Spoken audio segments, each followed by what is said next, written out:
Guruku, kenapa Cina yang tidak menyembah Allah tapi hidupnya selalu berada di puncak kejayaan? Oh, kamu ingin mengajakku mereview salah satu video?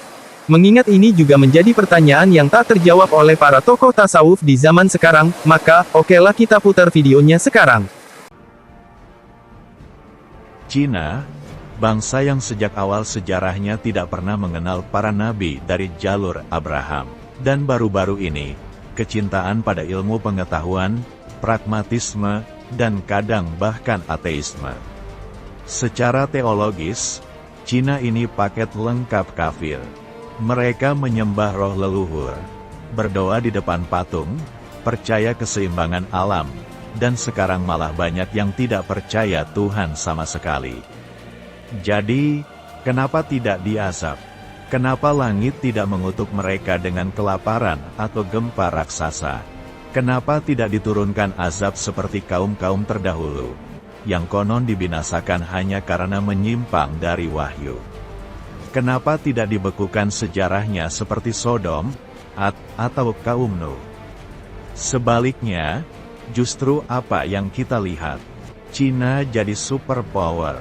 Negeri raksasa ini menjelma jadi pusat industri dunia, kekuatan teknologi, dan bahkan jadi rujukan global dalam pembangunan, pendidikan, dan kesehatan. Kota-kotanya gemerlap, rakyatnya tertib, barang-barangnya sampai ke pelosok dunia. Bahkan umat-umat Abrahamik sendiri sibuk membeli produk buatan mereka. Ini aneh, ini membingungkan, ini, kalau mau jujur, mengganggu doktrin. Karena jika Tuhan Abrahamik hanya menyayangi mereka yang menyembahnya, harusnya bangsa seperti Cina ini hidup susah. Tapi faktanya tidak, mereka malah disayang. Secara ekonomi, sosial, bahkan daya tahan budaya, mereka tampak lebih diberkati daripada banyak bangsa yang setiap hari berdoa menyebut nama Tuhan.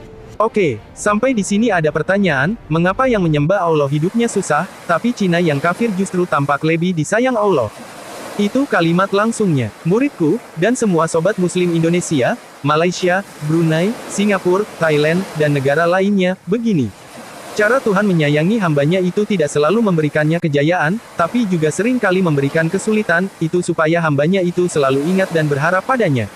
Lihatlah orang-orang kaya yang sukses-sukses itu. Apakah dia tampak ingat Tuhan dan berharap pada Tuhan?